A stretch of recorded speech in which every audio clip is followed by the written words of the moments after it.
알바임 이런 태도를 보면은 마음에 안 들 때가 많아.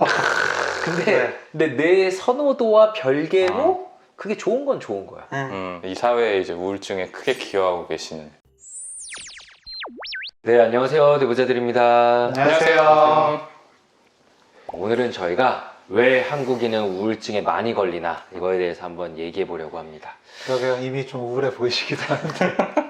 요즘 커뮤니티 등에서 자주 보이는 이 사진인데, 한국은 우울증 유병률은 세계에서 제일 높은데 또한 치료는 세계에서 제일 안 받는다, 막 이런 내용이 많이 돌아다니더라고요. 네. 오늘은 그럼 애초에 왜 더 많이 생기냐 이거에 대해서 이야기를 해보려고 하는데, 우리 가운데 앉아있는 잘생긴 규영이는 왜 한국인들이 우울증에 많이 걸린다고 생각하는지. 그냥 생각을 물어보면 참 좋을 텐데 잘생긴 규영이니까. 저런 것 때문에 우울증이 생기는 거예요. 그러니까. 사실은. 네. 그리고 내가 이런 좀 기준에 맞춰야 되지 않나? 그러니까 지금 유독 우리나라 사람들은 어떤 외부적인 요인에 대한 기준이 좀 높아요. 그러니까 이제 저는 이제 한국인들이 쉽게 우울해지는 이유 중 하나가 그런 높은 기준, 그래서 거기에 기준에 맞추지 못하면 그래서 결국에 자책을 하고 좀 힘들어지다 보니까 좀 우울해진다고 생각을 해요. 그러니까 우리가 진료실에서도 그렇고 저도 그렇고 좀 흔하게 하는 이야기 중에 하나가 기본은 해야 된다, 1인분은 해야 된다, 이 정도는 해야 된다 라는 건데, 한국인들은 그 기준이 유독 좀 높다는 거죠. 맞아. 이제 사실 평균치를 내보면은 대부분 이제 중소기업에 있는 게 사실은 평균치일 텐데,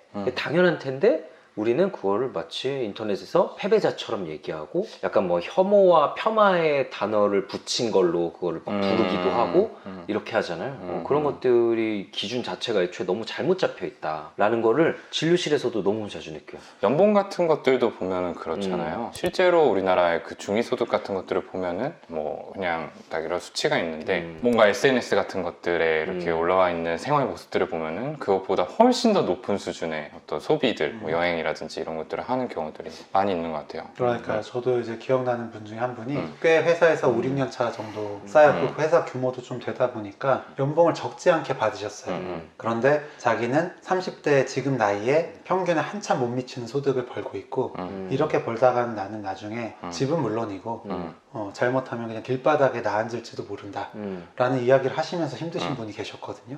그래서 직접 이제 여쭤보고 실제로 중위소득이 이 정도다 라는 이야기를 했는데도 받아들이질 않으시더라고요. 그런 유튜브도 있었어요. 그 비슷한 나이대 사람들을 이렇게 모아놓고 나는 뭐 외모가 이 중에서 평균 정도다, 소득이 나는 이 중에서 평균 이상이다, 이런 식으로 해서 좀 나눠놓게 했었는데 다들 정말 생각하는 게 좀 다르고 평균에 대해서 좀 되게 높게 생각하는 그런 걸 좀 볼 수가 있었어요. 저는 그런 거 봐도 좀 생각이 드는데, 결혼정보회사 같은 데서 이상적인 배우자상을 이렇게 발표를 하잖아요. 물론 뭐 이상적으로 생각하는 배우자상이니까 그냥 뭐 높게 부를 수 있겠다라고도 생각할 수 있지만, 어떤 실제적으로 발표되는 여러 가지 지표들에 비하면은 괴리가 되게 크잖아요. 그러니까 우리나라 사람들의 기준점 자체가 이 정도는 해야 된다 라고 좀 높게 잡혀있지 않나라는 생각 들어요. 네, 그렇게 그냥 계속해서 뭔가 어릴 때부터 들어오고 뭔가 노출되어 온 것들이 당연히 이 정도는 돼야지 라는 생각으로 좀 이어지는 것 같아요. 왜 그러면 우리나라 유독 이렇게 이 정도는 해야 된다라는 성취에 대한 기준이 좀 높은 걸까요? 저는 모르겠어요. 이게 언제부터 그런지 모르겠는데 그런 잘 살고 싶은 욕구 자체가 분명히 좀 크다고 생각을 합니다. 그래서 우리나라 보면은 또 되게 그런 거 뿌듯해 하잖아요. 그러니까 뭐 우리나라가 인터넷 강국이다, 경제 대국이다, 군사력도 되게 강하고 뭐 해외 나가면 이런 걸로 좀 알아본다 라는 거에서 되게 어쨌든 큰 어떤 보상, 기쁨, 쾌감 이런 거를 받는단 말이죠. 그러다 보니까 높은 기준을 계속 세울 수밖에 없는 거 아닐까요? 이제 우리가 진료실에서 뭐에 지나치게 집착하는 사람을 보면은 그 반대 급부로 대부분 결핍이 있거든요. 그렇죠. 애정에 매달린 사람 보면 애정 결핍이 있고, 돈에 매달린 사람 보면 어린 시절에 집안이 폭삭 망했던 경험들이 있고, 막 이런 식으로 결핍이 베이스에 있는 경우가 많은데, 사실 우리나라 말 그대로 폭삭 망했던 적이 현대사에 워낙 많고, 그렇죠. 그게 뭐 옛날이라고 해봤자 사실 부모님의 부모님 세대 정도인데, 그 정도의 경험이라면 당연히 아직까지 우리에게 뼈저린 영향을 미치지 않을까.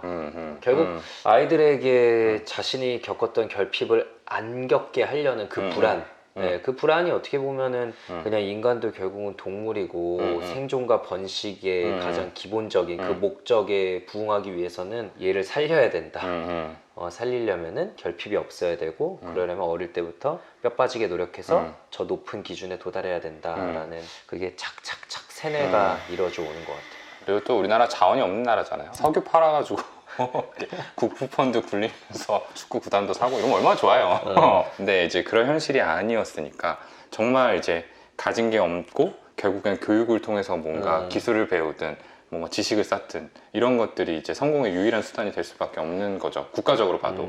제가 이제 서은국 교수님이 심리학자분이 쓴 행복의 기원이라는 책을 읽은 내용에 대해서 와 이거 생각해 볼 만하다라고 규영이랑 이제 얘기를 좀 했었는데 그 책에서는 이렇게 얘기를 해요. 근데 보통 세계적으로 보면 이제 국가의 부 수준이 올라갈수록 행복 수치도 올라간다고요. 보통 비례해서 올라가는데 이제 안 비례하는 나라가 있으니 그게 바로 이제 우리나라랑 일본이다. 그래요.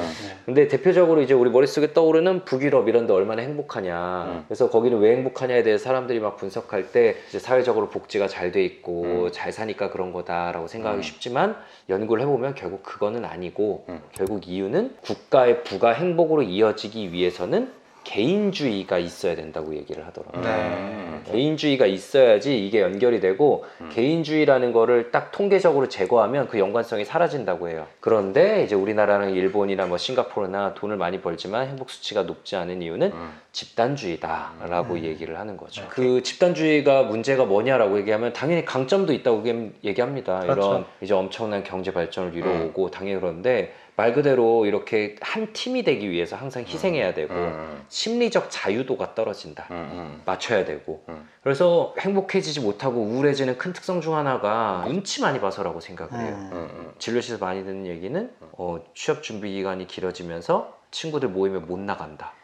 나를 이상하게 볼 것 같아서 안 좋게 볼 것 같아서 취직했는데 내가 다닌 회사가 별로 안 좋아 보일 것 같아서 뭐 결혼을 안 하고 나는 할 생각도 없는데 다들 부부 동반으로 놀고 나만 안 좋아 보일 것 같아서 좀 뭔가 집단의 눈치를 많이 보고 내가 원하는 내 목소리 내지 못하고 내 뜻대로 못 살면서 좀 우울해지는 측면이 많이 있다고 생각을 해요. 이렇게 생각해 볼 수 있겠네요. 그러니까 집단의 어떤 기준이 있고 그거를 이제 내재화해가지고 내가 차용을 하는 거죠. 그리고 거기에 도달하지 못하면은 내가 실패자다라고 받아들인다는 건데 개인주의가 조금 더 뭔가 강했다면은 집단이야 뭐 알바임 뭐 이런 식으로 나는 뭐 내가 하고 싶은 대로 할 텐데가 조금 더 되는 분위기였을 텐데 뭔가 좀 사회 분위기가 그렇지 못한 부분이 영향을 줄 수 있겠네요. 가정 내에서만도 그래요. 가정 내에서도 이 개인이 분리가 안 되거든요. 그래서 내가 행복하려면 자녀가 성공을 해야 되고 좋은 학교 들어가야 되고 네, 결혼 잘해야 되고 이런 식으로 계속 그 강요를 시키고 또 자녀를 강요를 받고 하다 보니까 여기서도 계속 눈치 봐고 이런 스트레스를 받는 게 가정에서부터 이제 사회까지 계속 이제 연결이 되는 거죠. 뭔가 우리가 되게 집착하고 열광하는 걸 보면은 결핍을 또 진짜 알 수 있는 건데 아까 말한 것처럼 뭔가 요즘 사람들이 가장 슈퍼스타로 생각하는 사람들 보면은 이제 기안, 침착맨, 김대호 아나운서 이런 분들 보면 뭐 알바임? 완전 마이웨이로 가는데 다들 그거를 굉장히 바라고 부러워하고 멋있어 하는 거예요. 그럼 왜 그러냐? 다 못 그러니까. 맞아요. 네. 그리고 뭐 또 하나 요인을 생각해 보자면은 우리가 감정 표현을 좀 잘 못하는 분위기의 문화라는 것도 한몫할 것 같아요. 참는 게 미덕이다라는 얘기 진짜 많이 들어왔잖아요. 뭔가 내색하지 않아야 되고 견뎌야 되고 인내해야 되고 그래야지 성공한다. 뭐 아까 얘기랑도 또 이어지는데 그게 인격적으로 성숙한 사람이다. 그런 사회의 기준 그런 것들을 또 방금 말한 어떤 집단주의적인 분위기로 내가 나의 기준으로 차용을 하게 되고 근데 이게 결국엔 내가 진짜 원하는 거랑 간극이 생기게 되니까 불행해지는 거 아닌가 맞아요. 생각하게 돼요. 어쨌든 뭐 부정적인 감정이든 뭐 긍정적인 감정이든지 간에 다 표현하는 게 또 정답은 아니긴 하지만 적절히 참고 적절히 표현을 해야 되는데 맞아요. 우리나라에서는 이 적절히 표현하는 것조차도 잘못한 거라고 찍어 좀 누르잖아요. 진짜 남자는 태어나서 3번만 울어야 된다. 우리 집에서도 그러는데 애기가 울잖아요. 그럼 울어도 돼라고 저는 이렇게 하고 싶은데 좀 바로 좀 그치게 하거든요. 이거 울 일 아니야. 지금 너무 찔렸어. 네. 그리고 이제 오늘도 그랬는데 아이가 막 뭐 숙제 너무 하기 싫다는 거예요. 그래서 너 하기 싫어만 하면은 진짜 너무 하기 싫어지니까 다르게 물어봤다. 왜 어른들은 그렇게만 얘기하는지 모르겠다고. 그러니까 그 힘든 마음 자체를 저도 이제 다 수용을 해주지 못했던 거죠. 너가 힘든 건 알겠는데 그래도 이것 가지고는 울 일 아니야. 그러니까요. 사실은 이제 너가 힘든 건 알겠는데는 예의상 붙인 말이고. 맞아. 애들도 그걸 다 알아. 이게 핵심이 아니란 거야. 그 말 들으면 포함 기분 나빠. 이게 결국에는 어쨌든 저희가 이제 교육을 받은 방식이 있고 그게 저희 안에 내적 기준이 되고 그게 아이한테 똑같이 전해지는 거겠지. 그리고 이게 당연히 여기 앉아있는 우리 셋만 경험하는 게 아니라 우리나라에 태어난 사람이라면 누구나 겪을 수밖에 없는 우리나라 너무 좁아. 맞아요. 뭐 물론 지방 우리나라에서도 지역별로 약간씩 문화가 다르다고 하지만 그래도 사실 거의 똑같고 굉장히 강조하잖아요. 단일 민족, 단일 문화, 통일성. 우리는 똑같다.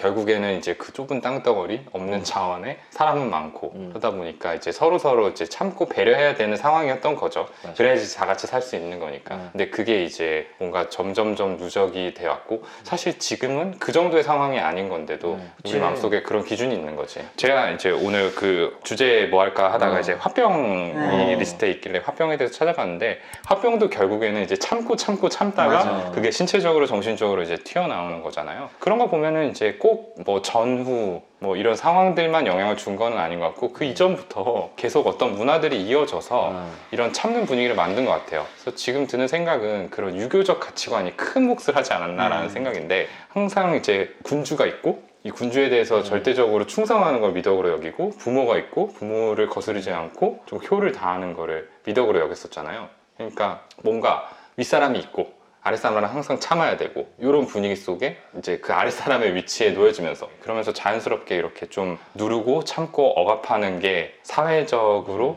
민족적으로 좀 전승되어 오지 않았나라는 생각을 해봅니다. 어쨌든 지금까지는 어쩔 수 없는 상황에 적응하면서 살아온 최선의 결과일 수도 있겠지만 어쨌든 지금은 좀 지나쳐졌다. 그렇기 때문에 저는 뭐 알바임 이라진 MZ세대 특 하면서 이야기 나오는 그런 것들이 나쁘지 않다고 생각해요. 물론 또 이렇게 가다 보면 이게 또 너무 지나쳐서 이제는 조금 눈치 보면서 살자라는 얘기가 나올지도 모르지만 결국에 이제 사회는 이렇게도 갔다가 저렇게도 갔다가 하면서 좀 더 이제 그 나은 사회로 좀 발전하게 마련이잖아요. 맞아요. 나는 이제 내가 진짜 꼰대가 됐다고 느끼는 게 알바임 이런 태도를 보면은 마음에 안 들 때가 많아. 근데 내 선호도와 별개로 그게 좋은 건 좋은 거야. 이 사회에 이제 우울증에 크게 기여하고 계시는 아, 네. 어딜 더 나이 많은 형한테 지금 이 본색 나오는 거예요 이제 평상시에. 머리 박아야겠네. 네, 오늘 저희가 한국인이 왜 더 특별하게 많이 우울할까에 대한 저희들의 이야기를 좀 진짜 편하게 나눠봤어요. 썰이었죠, 썰? 네, 썰인데 한번 보시면서 든 생각이나 아니면 평소에 본인께서 생각하던 내용도 있으면 한번 댓글로 또 달아주시면 저희가 같이 그 생각들 공유하면서 생각을 발전시켜 나가는데 많이 도움이 될 것 같고요. 저희가 그렇게 생각이 더 발전되면 다음엔 한번 그러면 또 이런 한국인 특유의 우울을 어떻게 좀 해소해 나가야 될까 이거에 대해서도 다음에 한번 편하게 이야기해 보도록 하겠습니다. 그럼 모두 다 약간은 덜 우울하게 사시길 바라면서 오늘 영상 인사드리겠습니다. 감사합니다. 감사합니다. 오늘 영상 조금이라도 재밌고 유익하셨다면 구독, 네, 좋아요. 댓글 쓰기, 알림 설정까지 네, 꼭 부탁드립니다. 감사합니다. 감사합니다.